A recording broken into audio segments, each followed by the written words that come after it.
فاتحہ۔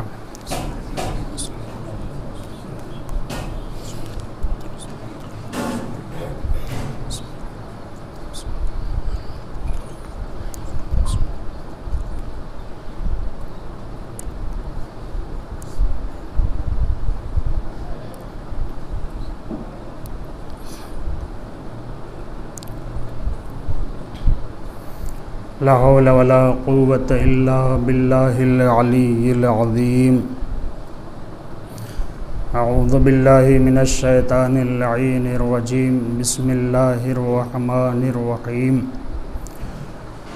الحمد للہ الذی لا تدرکہ الشواہد ولا تحویہ المشاہد ولا تراہ النوادر ولا تحجبہ السواتر، لیس لأولیتہ ابتداء ولا لأزلیتہ انقضاء، والاول ولم یزل والباقی بلا اجل،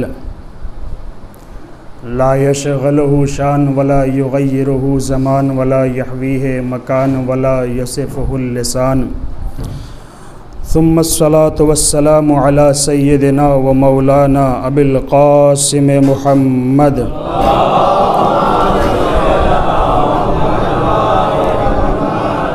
وعلى آله الطيبين الطاهرين المعصومين المظلومين الذين أذهب الله عنهم الرجس وطهرهم تطهيرا،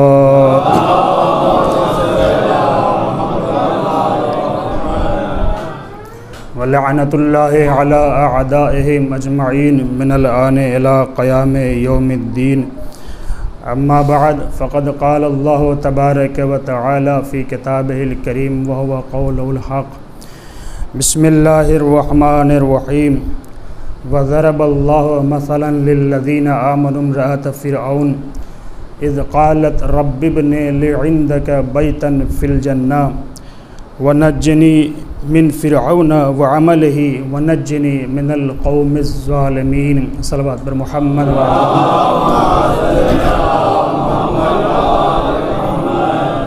آپ حضرات سے گزارش ہے ایک بار سورہ حمد 3 بار سورہ توحید پڑھ کر مرحومہ فردوسی بیگم بنت سید ذاکر حسین مرحوم کی روح کو صلی ثواب فرما دیں۔ بسم اللہ الرحمن الرحیم۔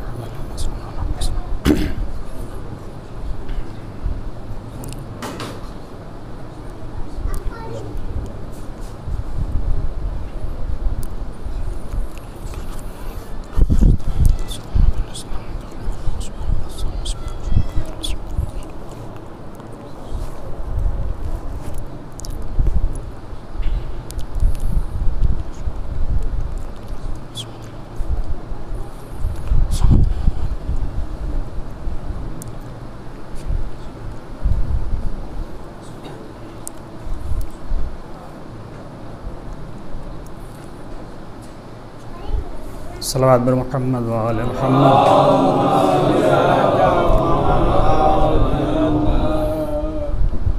حضرات محترم، جو آیت میں نے آپ کے سامنے پیش کی، اس آیت میں خداوند عالم ارشاد فرما رہا ہے وَضَرَبَ اللَّهُ مَثَلًا لِلَّذِينَ آمَنُوا امْرَأَةَ فِرْعَوْنَ، اور خداوند عالم نے صاحبان ایمان کے لیے فرعون کی زوجہ یعنی جناب آسیہ کو مثل قرار دیا۔ اذ قالت، جب انہوں نے کہا رب ابن لی عندک بیتا فی الجنہ، پروردگارہ میرے لیے اپنے پاس جنت میں ایک گھر بنا دے، ونجنی من فرعون وعملہ، مجھے فرعون سے نجات دے دے، اس کے کارناموں سے نجات دے دے، ونجنی من القوم الظالمین، اور مجھے قوم ظالمین سے نجات دے دے۔ یہ آیت کا ترجمہ تھا جو میں نے آپ کے سامنے پیش کر دیا۔ ایصال ثواب کی مجلس ہے، یقیناً ماں کا گزر جانا، ایک شوہر کے لیے اس کی زوجہ کا گزر جانا، اعزاء و اقربا کے لیے اپنے ایک عزیز کا گزر جانا بہت سخت ہوتا ہے، لیکن خدا کا شکر ہے خداوند عالم نے ہمارے غموں کو مندمل کرنے کے لیے ہمیں غم حسین عطا کیا ہے، جس کے غم میں ہم اپنا غم بھول جایا کرتے ہیں۔ عزیزان محترم، چونکہ جیسا کہ مجھے معلوم ہوا مرحومہ ایک ذاکرہ اہل بیت تھیں، نوحہ خوانی کیا کرتی تھیں،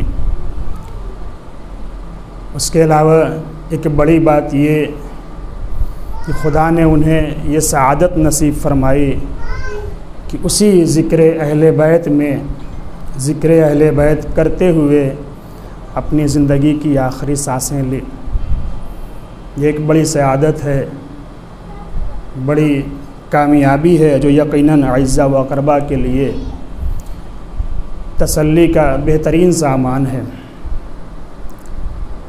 چونکہ مرحومہ ذاکر اہل بیت تھیں، ذکر اہل بیت کرتے ہوئے اس کائنات سے گئی تھیں، اور ادھر چونکہ یہ ایام ازاں ہیں، آج 13 محرم ہے، لہٰذا میں نے اس مجلس کے لیے جو عنوان آپ کے سامنے پیش کرنا چاہتا ہوں وہ یہ کہ جناب زینب عقیلہ بنی ہاشم، یہ خاتون کی مجلس ہے، ذاکر اہل بیت تھیں، ایام ازاں ہے، اس عنوان سے میں نے اس عنوان کا انتخاب کیا ہے۔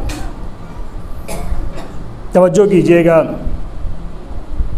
بہت کم ایسی خواتین ہیں جو دوسروں کے لیے آئیڈیل قرار پائیں، دوسروں کے لیے نمونہ عمل قرار پائیں۔ تاریخ اسلام میں گنی چنی خواتین ہیں جن کا اثر و رسوخ ابھی تک باقی ہے اور آگے بھی باقی رہے گا۔ ان میں 4 نام بہت آگے ہے۔ جناب فاطمہ زہرا سلام اللہ علیہا، ان کی والدہ گرامی جناب خدیجہ کبریٰ سلام اللہ علیہا،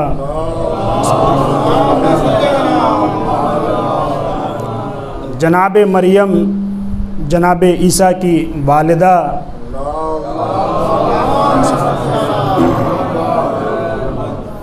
اور خود مولائے کائنات کی دختر جناب زینب کبریٰ سلام اللہ علیہا۔ یہ وہ 4 خواتین ہیں جن کا کردار، جن کی کچھ خاص صفات آج بھی لوگوں کے ذہنوں میں محفوظ ہے۔ جناب مریم، ان کی عفت آج بھی پائی جاتی ہے۔ جناب خدیجہ کی سخاوت، راہ اسلام میں دولت خرچ کرنا آج بھی نمونہ عمل ہے۔ خود شہزادی فاطمہ کی عفت و طہارت و شرافت و بزرگی و کرامت آج بھی کائنات کے گوش زد ہے، اور ان کی دختر جناب زینب کبریٰ سلام اللہ علیہا کا صبر اور شجاعت آج بھی کائنات کے نمونہ عمل ہے۔ جناب زینب کا الگ ہی مقام ہے، بہت بلند مقام ہے۔ حتیٰ یہ بھی روایت میں ذکر ہوا کہ جنت کی 4 خواتین افضل ہیں، ان 4 خواتین کو جنت کی منتخب خواتین کہا جاتا ہے۔ جناب زینب کبریٰ سلام اللہ علیہا جو اپنے وجود میں پیغمبر کا اخلاق لیے ہوئے ہیں، جناب خدیجہ کبریٰ کا وقار اور شخصیت لیے ہوئے ہیں، جناب فاطمہ زہرا سلام اللہ علیہا کی عفت و طہارت لیے ہوئے ہیں، اپنے بابا علی مرتضیٰ کی شجاعت لیے ہوئے ہیں، اپنے بھیا حسن کی حلم اور بردباری لیے ہوئے ہیں، اور اپنے بھیا حسین کا صبر اور شجاعت لیے ہوئے ہیں۔ تاریخ کے ان صفحات پر جو بی پنجتن کے صفات کی عکاسی کرتی ہے انہیں جناب زینب کبریٰ سلام اللہ علیہا کہا جاتا ہے۔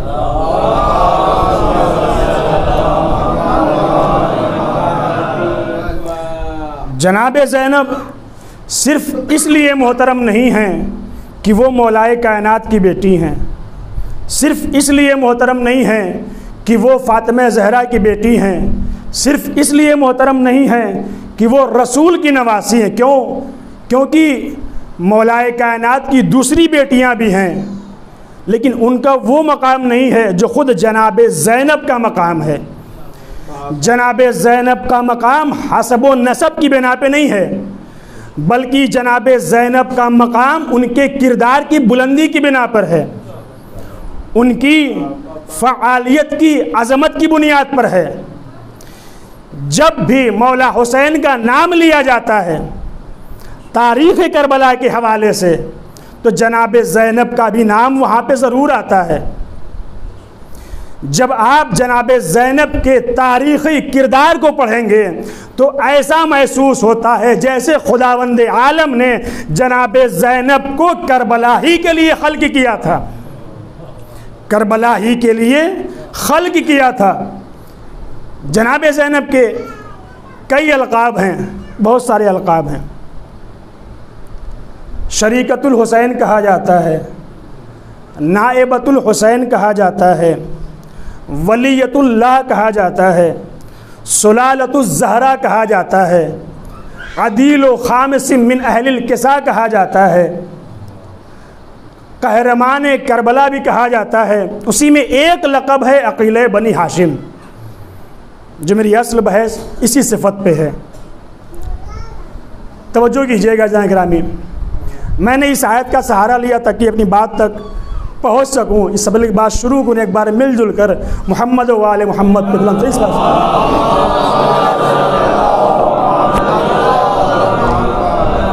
بہت توجہ کیجیے گرامی۔ جناب آسیہ کا بہت مقام ہے، افضل خواتین جنت ہیں۔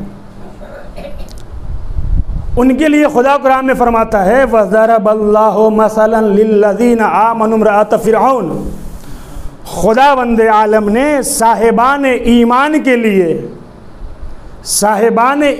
کے لیے جناب آسیہ کو مثل قرار دیا، ایک مثال قرار دیا۔ یہیں پہ یہ بات عرض کرتے چلیں، اسلام میں جو یہ کہا جاتا ہے، اعتراض کیا جاتا ہے کہ اسلام میں خواتین کا کوئی رول نہیں ہوتا، یہ آیت جواب دے رہی ہے ایک خاتون اپنے کردار سے اس مقام تک پہنچ سکتی ہے کہ خود صاحبان ایمان کے لیے نمونہ عمل قرار پا جاتی ہے۔ یہاں خدا نے اس کو بیان کیا، کیا ہوا تھا؟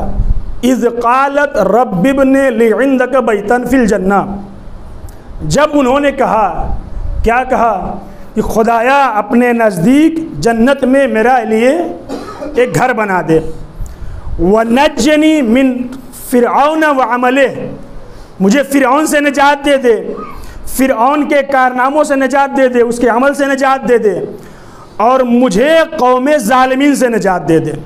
یہ ان کی دعا ہے جو آیت کے ذکر میں موجود ہے، سورہ تحریم کی یہ 11ویں آیت ہے، بہت غور کیجئے گا۔ انہوں نے یہ دعا کب کی تھی؟ جب جناب آسیہ نے فرعون کے دربار میں جناب موسیٰ کے معجزات کو دیکھا، جناب موسیٰ کی باتوں کو سنا، تو وہیں پہ وہ جناب موسیٰ کے خدا پہ ایمان لے کے آئیں۔ بہت غور کیجیے، میں یہیں سے بات اپنی متصل کرنا چاہتا ہوں موضوع سے۔ تو وہ جناب موسیٰ کے خدا پہ ایمان لے کے آئیں، لیکن اپنا ایمان چھپائے ہوئے تھیں، مخفی رکھے ہوئے تھیں۔ وقت گزرتا گیا، دن بڑھتے گئے، زمانہ آگے بڑھا. ایک وقت وہ بھی آیا جب فرعون کو یہ معلوم ہوا کہ میری زوجہ مجھ پہ ایمان نہیں رکھتی یا میرے خدا پہ ایمان نہیں رکھتی، وہ ایمان رکھتی ہے جناب موسیٰ کے خدا پہ. تو اس نے منع کیا شروع میں، لیکن جناب آسیہ نے قبول نہیں کیا، کیونکہ وہ اپنے ایمان میں پختہ تھیں، اپنے ایمان میں آگے بڑھ رہی تھیں. جب فرعون نے یہ دیکھا کہ آسیہ پیچھے نہیں ہٹ رہی ہیں، وہ اپنے ایمان میں ثابت قدم ہیں، تو اس نے جناب آسیہ کو سزائے موت دی. بہت غور کیجئے گا، سزائے موت کون سی دی؟ کہا آسیہ کے ہاتھ اور پیر میں کیل ٹھوک دو. آسیہ کے ہاتھ اور پیر میں کیل ٹھوک دو. کیل ٹھوکنے کے بعد سورج کے زیر سایہ، سورج کے سامنے میدان میں لے جا کے ڈال دو. اتنا ہی نہیں، ان کے سینے پہ ایک بڑا سا پتھر ڈال دو. اور کر رہے ہیں آپ. فرعون نے اپنی زوجہ کو سزا دینے کے لیے کہا ان کے ہاتھ اور پیر میں کیل ٹھوکو، لے جا کے میدان میں تپتی دھوپ میں ڈال دو، ان کے سینے پہ بڑا سا پتھر ڈال دو. اس اذیت کی وجہ سے، اس سزا کی وجہ سے جناب آسیہ اس دنیا سے گزر گئیں. جب اس نے یہ سزا دی تھی تو اسی سزا کے عالم میں جناب آسیہ نے خدا سے یہ دعا کی تھی، خدایا اپنے نزدیک جنت میں میرے لیے گھر بنا دے، مجھے نجات دے دے فرعون سے، اس کے عمل سے اور قوم ظالمین سے. وہاں پہ انہوں نے یہ دعا کی تھی. اور کیجیے گا گرامی، فرعون نے جناب موسیٰ، جناب آسیہ کو جسمانی اذیت دی. جملے پہ غور کیجیے گا، فرعون نے جناب آسیہ کو جسمانی اذیت دی. کیا مطلب؟ ان کے ہاتھ میں کیل ٹھوکی، دھوپ میں لے جا کے ڈال دیا، سینے پہ پتھر ڈال دیا، ہر طرح کی جسمانی اذیت دی، روحانی تکلیف نہیں دی. جملے پہ غور کیجیے گا، جسمانی اذیت دی، روحی اذیت نہیں دی. اس جسمانی اذیت میں بھی جناب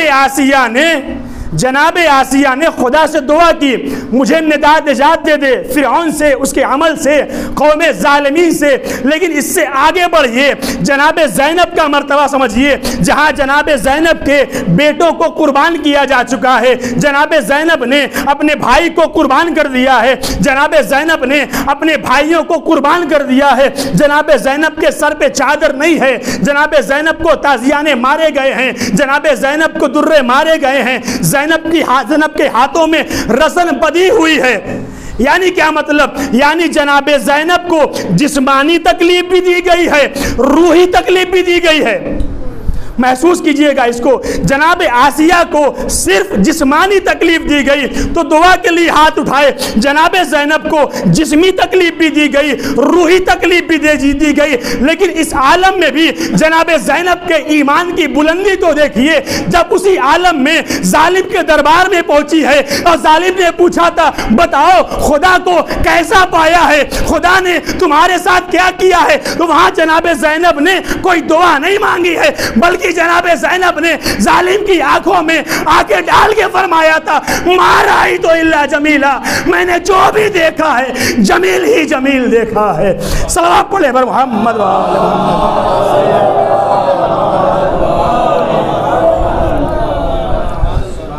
یہ جناب زینب کا مرتبہ، جسمانی تکلیف بھی دی گئی، روحی تکلیف بھی دی گئی، لیکن کیا فرمایا؟ ما رأیت الا جمیلا، میں نے جو کچھ دیکھا صرف خوبصورت دیکھا. بی بی کا لقب عقیلہ بنی ہاشم. بہت غور کیجئے گا، عقیلہ یعنی کیا؟ بہت غور کیجئے گا. خدا نے سب کو عقل دی ہے. سادے الفاظ میں بیان کروں، ہمارے درمیان بھی استعمال ہوتا ہے کون سا لفظ؟ عاقل، عقیل، دونوں استعمال ہوتا ہے نا. عاقل بھی استعمال ہوتا ہے، عقیل بھی استعمال ہوتا ہے. لیکن یہ عاقل اور عقیل کا لفظ جینٹس کے لیے استعمال ہوتا ہے. جب خواتین کے لیے بولا جاتا ہے تو کہتے ہیں عاقلہ، عقیلہ مطلب کیا ہے عاقل اور عقیل کا؟ دونوں میں فرق کیا ہے؟ تو عاقل اور عقیل میں وہی فرق پایا جاتا ہے جو ناصر اور نصیر میں پایا جاتا ہے۔ عاقل اور عقیل میں وہی فرق پایا جاتا ہے جو ناصر اور نصیر میں پایا جاتا ہے۔ فرق کیا ہے دونوں میں؟ ناصر وہ ہوتا ہے جو کبھی کبھی مدد کرتا ہے، کبھی مدد نہیں کرتا۔ جو کبھی مدد کرتا ہے وہ ناصر، کبھی نہ کرے کبھی کرے وہ ہے ناصر۔ لیکن نصیر جو ہمہ وقت مدد کرتا ہے وہ ہے نصیر۔ پیغمبر نے بھی جب مولا علی کے لیے خدا کی بارگاہ میں دعا کی تھی تو پیغمبر نے خدا سے ناصر نہیں مانگا تھا، نصیر مانگا تھا۔ وَاجْعَلْ لِي مِن لَّدُنْكَ سُلْطَانًا نَصِيرًا، خدایا مجھے اپنی طرف سے سلطان نصیر دے، یعنی مجھے ایسا مددگار دے جو کبھی مدد کرے کبھی نہ کرے۔ نہیں، ایسا مددگار نہیں چاہیے، ایسا مددگار چاہیے جو ہر وقت میری مدد کرتا رہے، اگر سوئے تب بھی مدد کرے، جاگتا رہے تب بھی مدد کرے، میدان ذوالعشیرہ میں ہو تب بھی مدد کرے، میدان خیبر میں ہو تب بھی کرے۔ یہی فرق ہے عاقل اور عقیل میں۔ یعنی کیا مطلب؟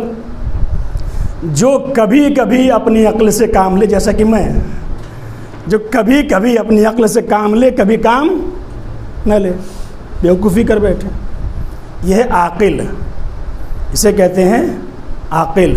یعنی جو کبھی عقل سے کام لے کبھی عقل سے کام نہ لے۔ لیکن عقیل وہ ہوتا ہے جو ہر لمحہ اپنی عقل کا استعمال کرتا ہے۔ عاقل وہ جو کبھی عقل کا استعمال کرے کبھی عقل کا استعمال نہ کرے، لیکن عقیل وہ ہے جو ہر وقت اپنی عقل کا استعمال کرتا ہے۔ بی بی کو عقیلہ بنی ہاشم کہا جاتا ہے، یعنی بی بی کی وہ ذات ہے جو ہر لمحہ اپنی عقل کا استعمال کرتی ہے۔ جب بی بی مدینے میں تھی جہاں بڑے بڑے مولا کو مشورہ دے رہے تھے، مولا یہاں نہ جائیے، مولا وہاں چلے جائیے، ایسے عالم میں بی بی نے مولا کو مشورہ نہیں دیا ہے بلکہ مولا کی اطاعت کی ہے۔ یعنی اپنی عقل کا استعمال کر کے بتایا، مولا کو مشورہ نہیں کیا جاتا ہے بلکہ مولا کی اطاعت کی جاتی ہے۔ اس کے علاوہ جب کربلا میں پہنچیں گے جہاں سارے پریشان تھے، خیموں میں آگ لگی تھی، وہاں بھی بی بی نے اپنی عقل کا استعمال کرتے ہوئے امام کو خیموں سے بچا کے لے کے آئی ہے۔ صلوات پڑھیں محمد و آل محمد۔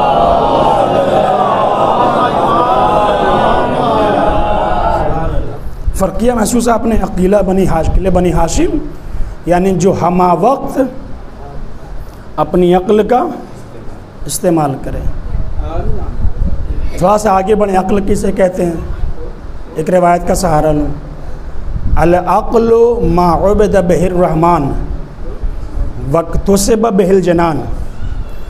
عقل وہ ہے جس سے رحمان کی عبادت کی جاتی ہے، جس کے ذریعے سے، جس کے وسیلے سے خدا کی عبادت کی جاتی ہے۔ واکتسب بہ الجنان، اور اس عقل کے استعمال کے ذریعے سے جنتوں کو حاصل کیا جائے۔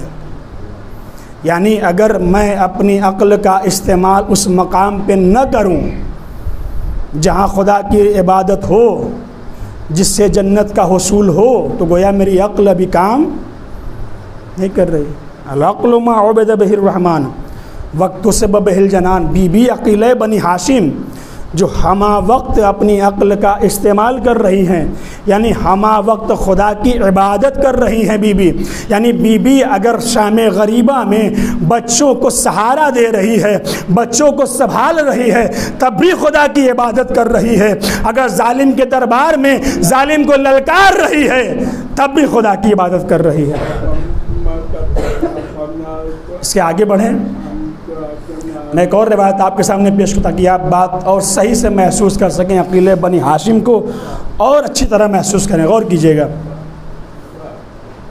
پیغمبر اکرم محمد مصطفیٰ صلی اللہ علیہ وآلہ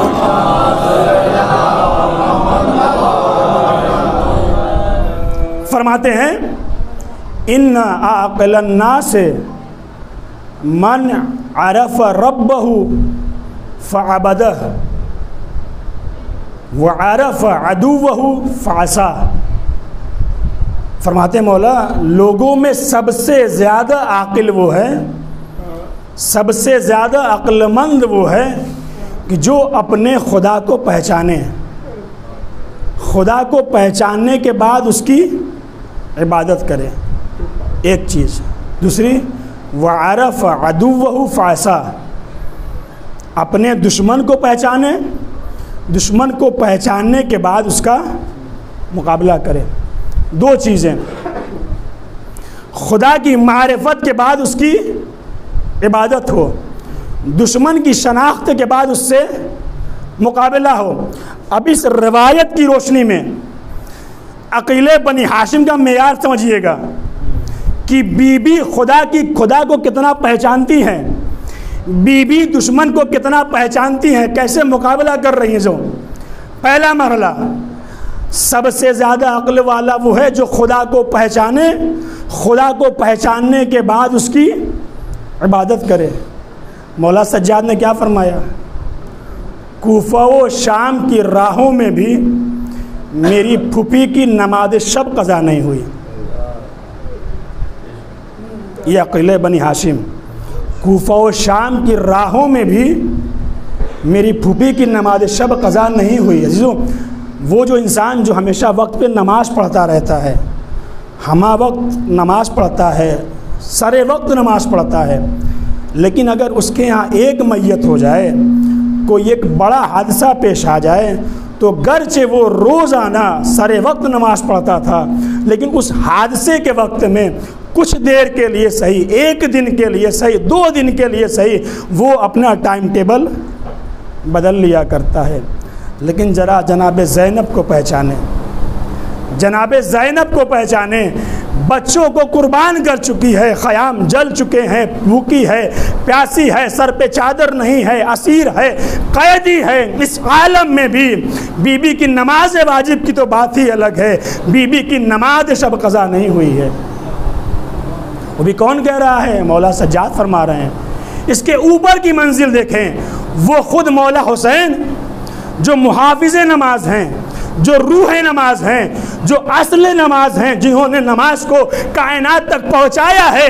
جب عصر عاشور بی بی سے آخری ملاقات کی ہے, رخصت کے لیے آئے ہیں, تو فرمایا تھا یا اختہ لا تنسانی فی نافلۃ اللیل, بہن مجھے نماز شب میں فراموش نہ کرنا. یعنی یہ میرے دونوں مولا بی بی کے وجود میں بسی ہوئی اس عبادت کو, اس معرفت پروردگار کو کائنات کے سامنے پیش کر رہے تھے. پہچانے جس کے وجود میں بسی ہوئی بندگی کی گواہی 2 معصوم زبانیں دیں, اسے جناب زینب کبریٰ کہا جاتا ہے.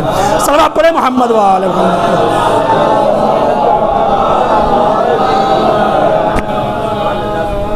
یہ ایک منزل عقیل بنی ہاشم کی, جو خدا کو پہچانے اس کی عبادت کرے. دوسری منزل, جو دشمن کو پہچانے, اس کے ایجنڈے کو پہچانے, اس کے منصوبے کو پہچانے, اور پہچان کر اس کا مقابلہ کرے, پہچان کر اس کا مقابلہ کرے. ملائیے جناب عقیل بنی ہاشم سے, بی بی دشمن کو کتنا پہچانتی ہے, بی بی دشمن سے مقابلہ کیسے کر رہی ہے, بی بی دشمن کو جواب کیسے دے رہی ہیں. یزید نے کیا کہا تھا, نہ کوئی وحی آئی, نہ کوئی قرآن آیا, بی بی اس کو جانتی ہے دشمن کا منصوبہ یہ ہے. اب بی بی کو اس ظالم کو جواب بھی دینا ہے, بی بی کو اس ظالم سے مقابلہ بھی کرنا ہے. اسی لیے بی بی جب دربار یزید میں پہنچی ہیں تو وہیں دربار یزید میں بی بی نے جو خطبہ دیا ہے حمد الہی کے بعد, صلوات کے بعد, بی بی فرماتی ہیں وَلَا تَحْسَبَنَّ الَّذِينَ قُتِلُوا فِي سَبِيلِ اللَّهِ أَمْوَاتًا بَلْ أَحْيَاءٌ عِندَ رَبِّهِمْ يُرْزَقُونَ وَلَا يَحْسَبَنَّ الَّذِينَ كَفَرُوا أَنَّمَا نُمْلِي لَهُمْ خَيْرٌ لِأَنفُسِهِمْ إِنَّمَا نُمْلِي لَهُمْ لِيَزْدَادُوا إِثْمًا وَلَهُمْ عَذَابٌ مُهِينٌ ثُمَّ ثم كان عاقبۃ الذین اساءوا السوء ان كذبوا بآیات اللہ وكانوا بها يستهزئون. پہچانے بی بی دشمن کو کتنا پہچانتی ہے, دشمن کے منصوبے کو کتنا پہچانتی ہے. جس دربار سے قرآن کا انکار کیا جا رہا تھا, بی بی اسی دربار میں قرآن کی آیتیں سنا رہی ہے. صلوات پڑھیں بر محمد و آل محمد.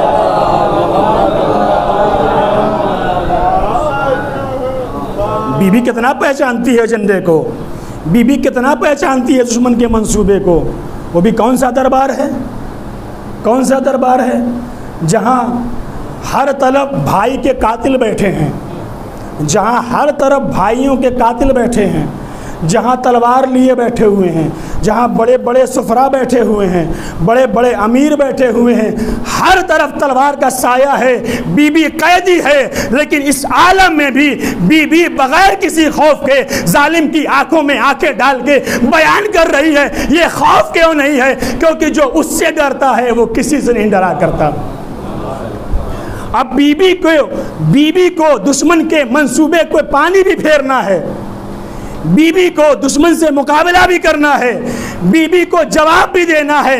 ایسے عالم میں بی بی نے بھائی کی کامیابی کا مکمل اعلان کیا, دشمن کی منصوبے کو ہمیشہ کے لیے ناکامیاب کرتے ہوئے فرمایا, یا یزید کد قیدک وساسایک وناصب جہدک واللہ لا تمیتو ذکرنا ولا توہی امرنا. یزید یاد رکھ, تو جتنی مکاری کرنا چاہتا ہے کر لے, جتنی کوشش کرنا چاہتا ہے کر لے, لیکن خدا کی قسم یاد رکھ, نہ تو وحی الہی کو مٹا سکتا ہے, نہ ہمارا تذکرہ مٹا سکتا ہے. صلوات پڑھیں بر محمد.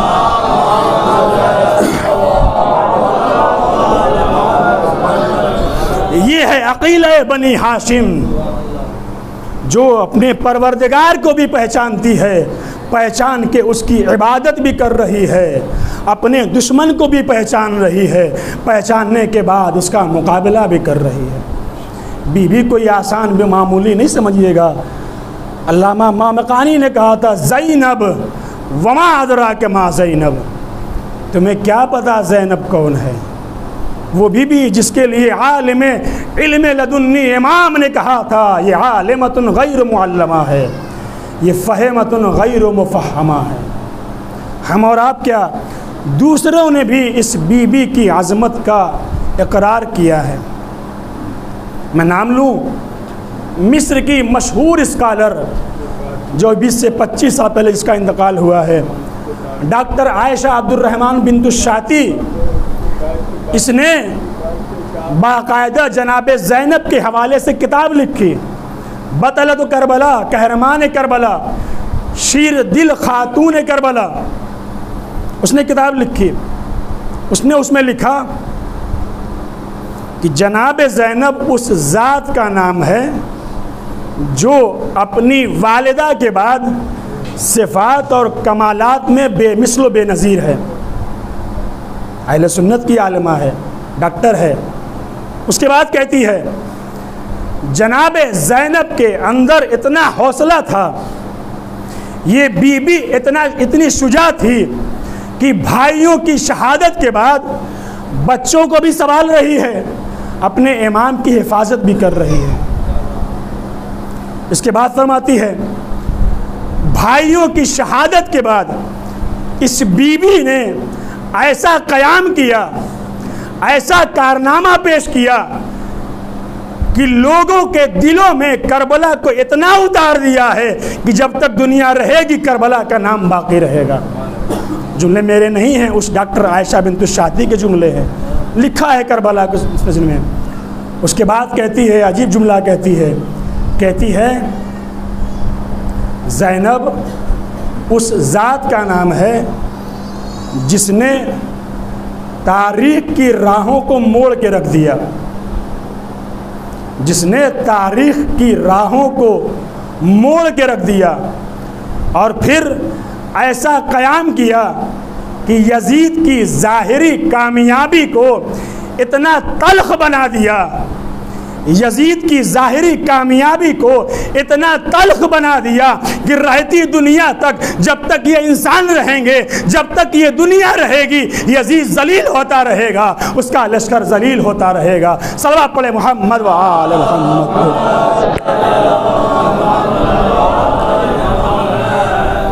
یہ بی بی ہے زینب، وما ادراک ما زینب، جو بی بی عقیلہ بنی ہاشم ہے، جس کا بڑا کردار ہے، جس کی بڑی عظمت ہے۔ بھائی کی شہادت کے بعد جس بی بی نے کربلا کو کائنات تک پہنچایا وہ جناب زینب ہیں۔ کتاب عشق دو باب است، کربلا و دمشق، یقی حسین رقم قرد و دیگری زینب۔ کتاب عشق کے دو باب ہیں، ایک کربلا ہے، ایک دمشق ہے، ایک کو حسین نے لکھا ہے، ایک کو زینب نے لکھا ہے۔ فارسی کا مشہور جملہ مصرع ہے، کربلا در کربلا می ماند گر زینب نبود۔ کربلا کربلا میں سمٹ کے رہ گئی ہوتی اگر زینب کبریٰ نہ ہوتی۔ زینب نے پہنچایا ہے کائنات تک کربلا کو، لیکن پہنچانے کے لیے بی بی نے بڑے مصائب جھیلے۔ بی بی نے اپنے سر کی چادر دی ہے، بی بی نے اسیر ہونا گوارا کیا ہے، بی بی نے قید ہونا گوارا کیا ہے، لیکن اسلام کو ہمیشہ کے لیے دشمنوں کے نرغے سے آزاد کر دیا۔ وہ بی بی شب عاشور سب کو آمادہ کر رہی تھی، وہ بی بی جو شب عاشور سب کو دیکھ رہی تھی، لیکن جب شام غریباں آئی ہے، اب تک مولا عباس خیموں کا طلایہ پھر رہے تھے، لیکن اب شام غریباں سے جناب زینب ہیں جو بچوں کی حفاظت کر رہی ہیں۔ جناب زینب ہی ہیں جو شام غریباں میں بچوں کو ڈھونڈ رہی ہیں، بچوں کا خیال کر رہی ہیں۔ اتنا ہی نہیں، اپنے امام کو بھی جلتے خیمے سے بچا کے لائی زینب۔ عزاداروں، جب 11 محرم آئی ہے، دشمنوں نے اپنے کشتہائے نجس کو دفن کر دیا ہے، تو دشمن ان بیویوں کو اسیر کرنے کے لیے آگے بڑھے، توق و زنجیر لے کے آگے بڑھے، کچھ ننگی پشت والے اونٹ لے کے آگے بڑھے تاکہ ان بیویوں کو اسیر کر کے کوفہ و شام لے کے جایا جائے۔ عزاداروں، مصائب پڑھنے کی چیز نہیں، مصائب تصور کرنے کی چیز ہے۔ سنیں گے جب یہ اونٹ لے کے جایا جا رہا تھا، اس وقت جو سب سے آگے اونٹ تھا وہ بار بار پیچھے مڑ کے دیکھ رہا تھا۔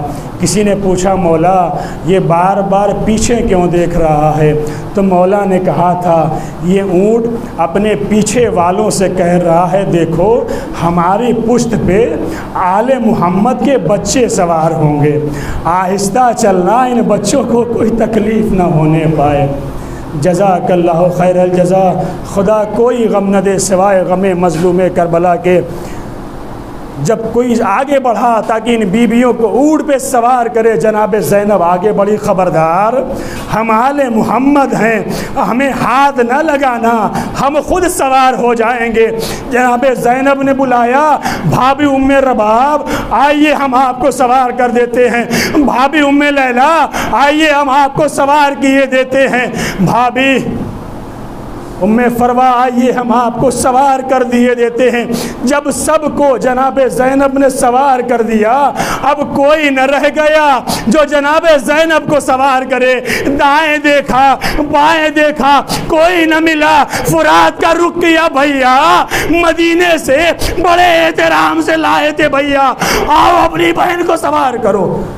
مولا سجاد آگے بڑھے، پھوپھی اماں نہ گھبرائیے ہم آپ کو سوار کیے دیتے ہیں۔ جناب مولا سجاد نے جناب زینب کو سوار کر دیا۔ خدا آپ کو کوئی غم نہ دے سوائے غم مظلوم کربلا کے۔ سنیں گے عزاداروں، اس کے بعد ملعونوں نے اہل حرم کو وہاں سے گزارا جہاں شہداء کے لاشیں پڑے ہوئے تھے، جہاں شہداء کے لاشیں پڑے ہوئے تھے۔ اب جیسے ہی بیویوں نے اپنے اپنے وارثوں کے بے غسل و کفن لاشیں کو دیکھا، اپنے آپ کو اوڑ سے گرا دیا، کوئی اکبر کے لاشیں پہ، کوئی قاسم کے لاشیں پہ، جناب زینب بھیا کے لاشیں پہ پہنچی۔ یہاں راوی کہتا ہے جناب زینب نے 3 عمل انجام دیے ہیں، 3 عمل انجام دیے ہیں، سنیں گے کیا؟ پہلا عمل یہ ہے، جب جناب زینب بھیا کے جنازے پہ پہنچی ہے نا، تو جناب زینب نے بھیا کی کمر کے نیچے ہاتھ لگایا، آسمان کا رخ کیا، فرمایا اللہم تقبل منا ھذا القربان، خدایا ہم آل محمد سے اس قربانی کو قبول کر لے۔ جزاک اللہ خیر الجزا، خدا کوئی غم نہ دے سوائے غم مظلوم کربلا کے۔ اس کے بعد بی بی نے جو دوسرا عمل کیا وہ یہ کہ بی بی نے مدینے کا رخ کیا، آواز دی صلی علیک ملیک السماء وہذا حسین مرمل بالدماء مقطع العازا ومسلوب العمامت والردا۔ اے نانا، آپ پہ آسمان کے ملائکہ نے نماز پڑھی تھی، لیکن آئے دیکھیں یہ آپ کا حسین ہے، خاک و خون میں غلطہ ہے، اس کے بدن ٹکڑے ٹکڑے ہو چکے ہیں، اس کے عمامے کو چھینا جا چکا ہے، اس کی ردا کو چھینا جا چکا ہے۔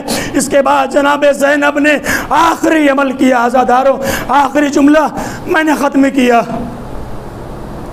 جناب زینب نے دیکھا بیٹا سجاد کے چہرے کا رنگ متغیر ہو رہا ہے، جلدی جلدی باپ اور لاشے کے درمیان جناب زینب آئی، آنے کے بعد کہتی ہے میرے لال میں یہ کیا دیکھ رہی ہوں، کیا تم بھی اس عالم غربت میں ہم سب کا ساتھ چھوڑ دو گے؟